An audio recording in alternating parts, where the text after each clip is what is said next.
ஆட்டம் என்னது அவருக்கு ஒன்று போட்டுறியா ஒரு மீன் ஒன்று வேணுமே ஒன்று ரெண்டு எவ்வளோண்ணா சின்னதாக 4 எண்ணம் சின்னதாக இருந்தால் வேணுமா பெருசானங்க 2 போதும் வீட்டுக்கா ஆ ஏதோ ஒன்று கூட்டியா ஒன்றுக்கு வேணுமாண்டா அட சின்னத்தில் என்ன ஒரு ரெண்டு கொடுத்துட்டு போவா அதுதான் அதாவது அந்த சின்னத்தை பொறுக்கி கொடுத்துட்டு போவா 4 பொறி கொடுத்தோம் போதும் போய் என்ன போய் கொடுத்து அவள் எதுவும் பைக்கெட்டு எதுவும் இல்லையா தண்ணி கொஞ்சம் ஊற்றிக்காங்க தண்ணி ஊற்றினா வச்சு போடு கொடுத்து தண்ணி கொஞ்சம் ஊற்றிக்காங்க அப்போ தான் அது எதுவும் அங்கே செத்து போயிடாதா அடிச்சுடுவோம் இது சின்னது அவன் முட்டைக்கு எடுத்தால் அத்தோடு பிடிச்சிட்டு நேற்று விட்டுறாது மாதிரி 2 கிலோ விட்டு 5 இருக்குது இப்படியா நல்ல பெருசாக இது 1 கிலோ மாட்டுது ஒன்று 1 கிலோ வரும் ஐயா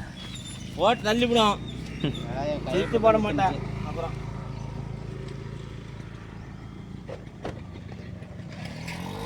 4 மீன் இருந்துச்சு 4 மீன் ஒரே மீன் கூட பிடிக்க முடியல 2 800 இருக்குது